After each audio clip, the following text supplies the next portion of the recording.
And when I started on this, I've only been writing for about 5 years now, so I'm still pretty new at this.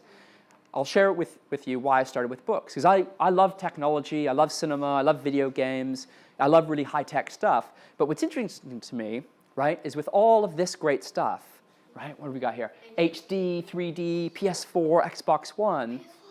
What I'm interested in is a 5 senses experience, right? The idea that none of that technology can give you a 5 senses experience. That when you read something on a page, right, just black text on a white page, that in your imagination, you can make it real, right? And you dream it up in your imagination, and it's always going to be more immersive than anything we've created so far.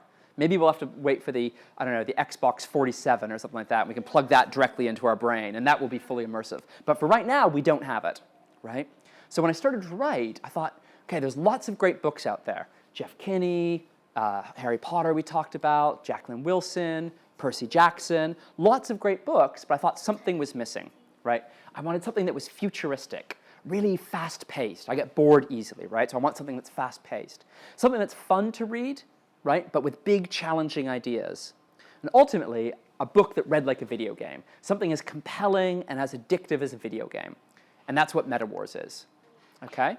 And so I started thinking about this idea, right? Remember I was saying I would read these books and I would think to myself, what if? What if I was in that scenario?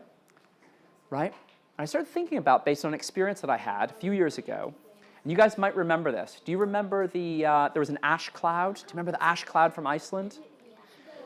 Where all of a sudden, people take for granted, right? We live in London. All you have to do is look up, and every 3 minutes you see an airplane going to land in Heathrow, right? Every 3 minutes they land.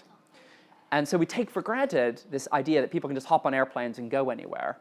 And all of a sudden, during that ash cloud, right, I found that I was stuck.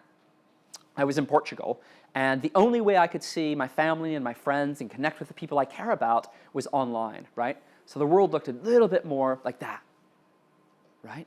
So all of a sudden, I was doing things virtually. And I actually cared, in a way, in a weird way, I cared more about what was digital, right? What was virtual than I did the real world, okay? So I was a little bit like that lady walking down the street in New York, right? I actually was more interested in what was happening virtually than what was happening in the real world. And so with my writer's hat on, right, I started to think about this scenario, a premise, if you will, right? That in a world without travel, if it's difficult to travel, and in the world of MetaWars, it's not that there was an ash cloud, but the idea that oil got so expensive, people couldn't travel easily. That in a world without travel, people would actually care more about how we connect with one another, how we interface with one another digitally, that whoever controls the internet, whoever controls the web, controls the world. That's the sort of underlying premise of MetaWars.